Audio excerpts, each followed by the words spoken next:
Welcome to a post-Breeders' Cup edition of HorseCenter, everyone. I am Brian Zipsey, and as always, I have the pleasure of being joined by my HorseCenter partner, Matt. Breeders' Cup Grand Slam Triple Crown shipment. How are you today, Matt? I'm good, Brian. I'm still kind of glowing in the aftermath of what was the best Breeders' Cup I've ever been to.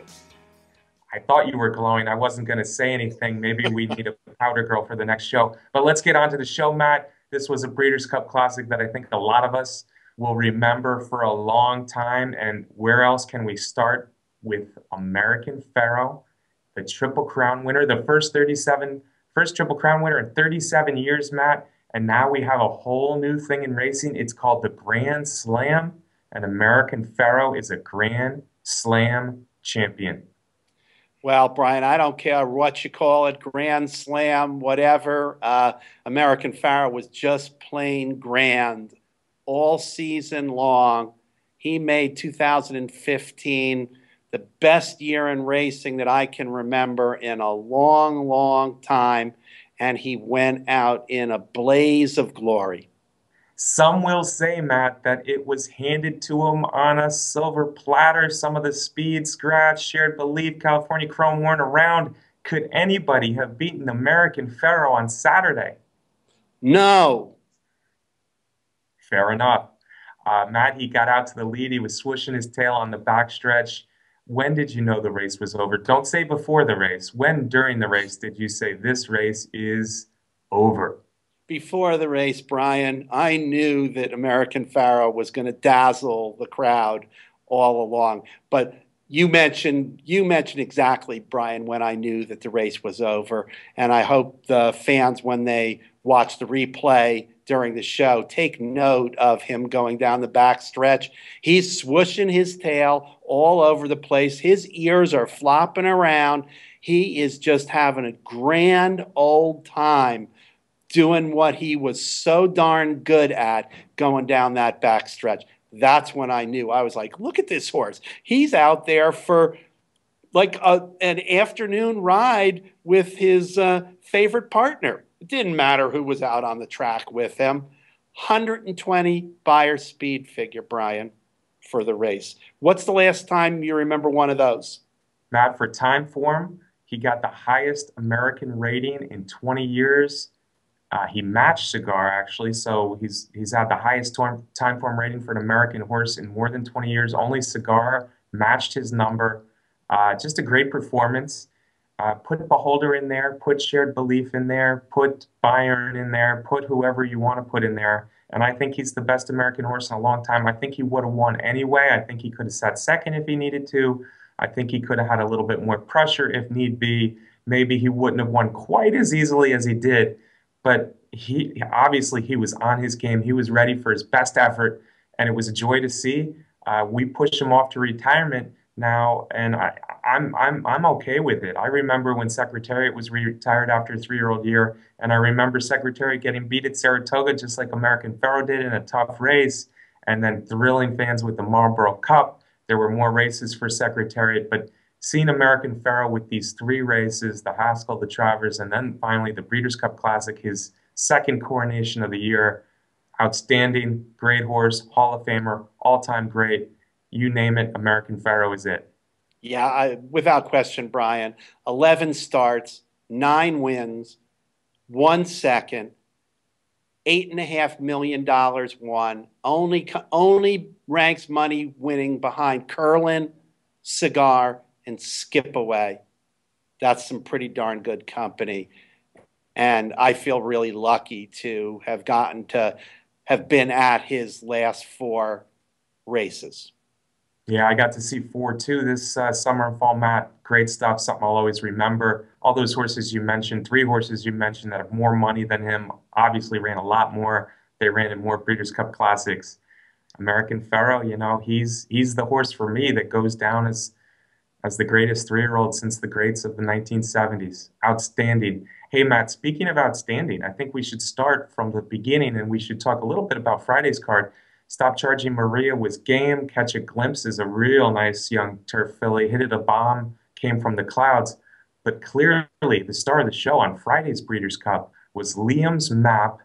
running in the dirt mile, not running in the Breeders' Cup Classic. How good was he considering what happened to him for 5, 6 furlongs, the first 5, 6 furlongs of this 1 mile race? Yeah, I consider Liam's map performance a great performance. In my personal criteria to be considered a great performance, a horse has to just convincingly beat a field and or do things that a horse has never done before. And I think Liam's map did all of those things in the dirt mile. He never broke that slowly. Was never in eighth place. He was never in the kind of trouble, stuck in traffic like he was, in trouble multiple times, race riding going on. Those riders tried as hard as they could to keep him hemmed in without, maybe causing a violation. And somehow Javier got him out. And when he got him out, he ran impressively, running down Lee, who was out there on his own doing great things. Great performance by Liam's map. Great performance, Matt. This was Angel Cordero all over again. This was race riding to its most. It wasn't one rider, it wasn't two riders, folks. Liam's map was hemmed in by the whole darn rest of the race. Every jockey I saw there was concerned with Liam's map, and they were making an effort to keep him down, to keep him behind horses, to keep him inside, to keep him in an area where he could not get free. And they did a really good job, Matt. They kept him in there until finally Lee had to go and opened up a quick lead, and Tapit on the outside started to give it up and back out until finally at the quarter pole, 3/4 of the race in, all of a sudden Liam's map had some room to run, and holy cow, it was an explosion. He didn't even change leads, and he was just flying at a very good horse in Lee, who ran a very good race. It was an awesome performance. It was a performance that, you have to wonder. It raises questions to me. I'm happy for Liam's map. I'm happy he went out that way. I'm happy that he won a Breeders' Cup race. But two big questions. Should he have been in the Classic, or should there even be a Breeders' Cup Dirt Mile? I have mixed emotions on the whole thing, but this is the race more than any other. This is the year more than any other where you have to wonder, maybe the Breeders' Cup Dirt Mile gets in the way of the best Breeders' Cup Classic. Yeah, I think that's something we talked about, a month or so going into the Breeders' Cup. But you know what? We didn't think that the Dirt Mile could enhance Liam's Map's career. Well, I think just by the way it played out, I think it actually did, because he showed a whole new dimension. And I'm way more impressed with Liam's map now than I was before the race. Before the race, yeah, dirt mile, for good or for bad, I love the mile distance, so I kind of like the race. But this year, it did change the Classic, because if Liam's map's in the Classic, he does make life a little tougher for American Pharoah early. And as good as he looked in the dirt mile, Liam's map could have made life a little sticky for American Pharoah, that's for sure. Matt, let's jump into another just outstanding performance. I said after the First Lady, if Tepin comes back to that race that she ran in the First Lady, she's going to be the horse to beat in the Breeders' Cup Mile. And it unfolded just almost exactly the way. She didn't pull away by 8 lengths, but she might as well have. It was easy, it was impressive, and Tepin is going to be the Eclipse Award winner as the best turf mare in the country.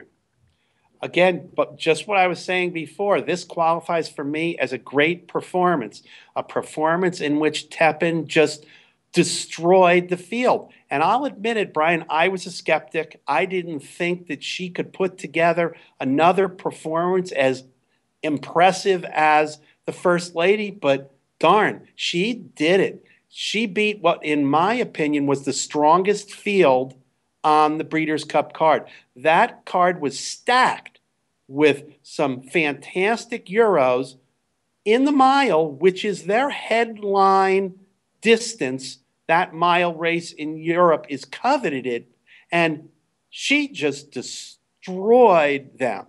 As a sideline, it turned out that the Euros didn't really run that well in the race. The Americans took the top 3 out of 4 places in that race, which I don't think anybody expected.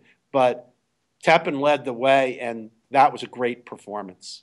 She was awesome, Matt. I'm very happy for the Team Cassie team of Mark and Norm. You know, they had never won a Breeders' Cup race coming in. Tepin was super. They also won with Catch a Glimpse on Friday. They were very, very close with Aero Force in the Breeders' Cup Juvenile. So it was a great Breeders' Cup for Team Cassie.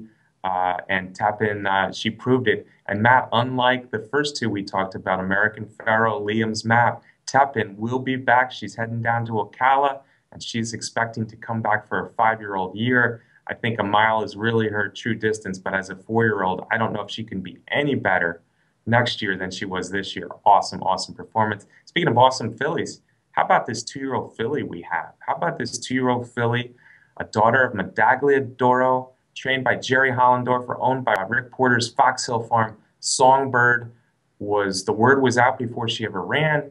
And Matt, that word was right. This is an awesome 2-year-old filly. Yep, no question, Brian. And that was another great performance. She dominated that field every step of the way, and she beat Rachel's Valentina in there, who is a very good horse unto herself. A horse that I think is going to do very, very good things next year also. I mean, they might want to try and stay out of the way of Songbird at some point. But, yeah, tremendous performance. And Songbird way outdid the boys in the juvenile when you compare things. Yeah, and kudos to Nyquist for winning the Breeders' Cup Juvenile. He's 5 for 5. He did everything you could ask for, but I don't think there's a lot of people outside the Nyquist camp that would be saying that he's the best 2-year-old in the country, as good as Songbird's been. She's running faster than him on the same racing card now, a few times much faster than him. Sure, she did it her own way on Saturday, but the other fillies just couldn't stay with her. She's a woman against girls right now. If she carries this dominance over to her 3-year-old year, it'll be interesting to see if she's a Kentucky Derby filly. Of course, the owner's Fox Hill New Tragedy with 8 bells back in the Kentucky Derby. So I think there is that in the back of their minds. But right now, you know, she has to be the Kentucky Derby favorite in my eyes. Songbird is that good. Now, as a person with a rooting interest for Rachel's Valentina, I'm kind of hoping that she doesn't see Songbird so often or so soon again, because Songbird is so good. Maybe Rachel's Valentina is the Oaks horse to beat if Songbird goes way of Derby. Right, because fans need to keep in mind with the point system that if they are considering running Songbird in the Derby, they're going to have to accumulate Derby qualifying points in Derby prep races. She can't get into the Derby on her Kentucky Oaks points. Yeah, well, I think if they're thinking Derby, she's going to be awfully tough to beat in whichever big prep they decide to go down the road. We'll see if she can carry over this domination that she's had as a 2-year-old, because she's nothing short of dominating. Matt, we've done Tapit, we've done Songbird. I think we should keep talking about these great fillies and mares. And how about the 3-year-old filly from Europe? You know, Found hadn't gotten through against Golden Horn a couple times. She was knocking on the door. She had a lot of seconds. Obviously, she was a 3-year-old filly of great class, but on Saturday, she put it all together, and that was one of the more interesting stretch runs of the Breeders' Cup for me, where you had the very, very good Derby-winning, ARC-winning Golden Horn leading the way, and Found collared him and said hello and goodbye. Found was the winner of the Breeders' Cup Turf. Matt, what'd you think of this performance? Yeah, again, the girls were pretty impressive on the turf against the boys in the big races on Saturday, and I guess Found continued the past performance of the ARC horses with, again, the ARC winner in Golden Horn not finding the winner's circle, and the ARC also rans, in this case Found, who finished 9th in the ARC, winning the race. And, you know, people say horses don't run very much, but Found ran 3 times in the month leading up to the Breeders' Cup Turf in the ARC, and then 2 weeks later she finished 2nd in a big race at Ascot, and then 2 weeks after that, here she is winning the Breeders' Cup Turf. So a terrific performance by Aidan O'Brien, Ryan Moore, and found. Yeah, Aidan O'Brien, Ryan Moore. The Euros should be happy with that pair because otherwise it wasn't a Breeders' Cup for the Euros. They got 2 wins, hit it a bomb, coming late and fast in the juvenile turf, and then found outdueling Golden Horn to the wire in the turf. Otherwise, the Euros had nothing. 2 big wins there. Found she was my bet in the Arc as a long shot. She had a lot of trouble. Finished in the middle of the pack. She was my bet along with the pizza man here. And frankly, Matt, she saved my bacon a little bit when she won this race. She got me back to about even, which was nice. Found, hopefully, we'll see more of Found. Awesome 3-year-old filly, awesome performance in the turf. Speaking of awesome performances, I think we need to end with the sprint because you were right. It came down to the 2 favorites. It came down to Private Zone, surprisingly leading the way, and Run Happy being the one that had to chase him down. And, it looked for a while like Private Zone was long gone, but Run Happy would not lose the sprint. Yeah, again, I consider this a great performance by Run Happy. He had to do things that he had never done before. I'll be honest with you, Brian, when Private Zone put away his competition coming around the turn and was clearing the lead, and Run Happy was a good distance back coming into the stretch, I thought it was all over. I thought Run Happy was done, I'll be honest. And then he started to come and did something that he hadn't done before coming down the stretch. He came from behind and passed a horse that we know is a pretty darn terrific horse this year in Private Zone.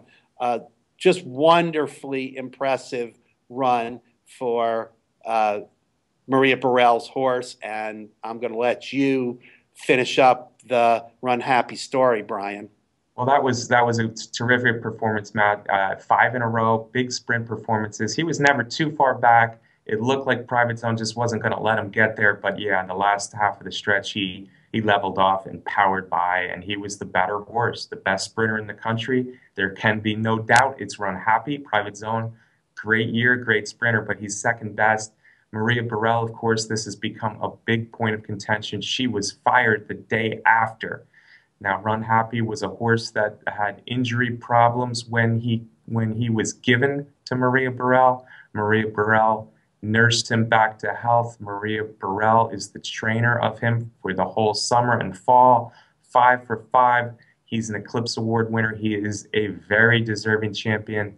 And Maria Burrell was dumped. Maria Burrell, for reasons that I think we're going to talk about a little bit more. I'm going to have a scheduled talk with Maria Burrell today. There will be an article coming on Zipsy at the Track, but I think this is a situation that should not be swept under the rug, and a very, very shameful way that Maria Burrell was treated by the connections, the owner connections of Run Happy. We're talking about James McInvale, Mattress Mac, and Laura Wallers, the racing manager and former trainer. So yeah, more on that story to come. Shouldn't take away from the horse in any way. Run Happy, what a performance, what a year for a very talented son of Super Saver. Yeah, it's been an amazing story with Run Happy, and with a little bit of a sad ending right now. Yeah, we hope the horse doesn't suffer for it. Matt, what a weekend, what a Breeders' Cup. I was happy to be there with you.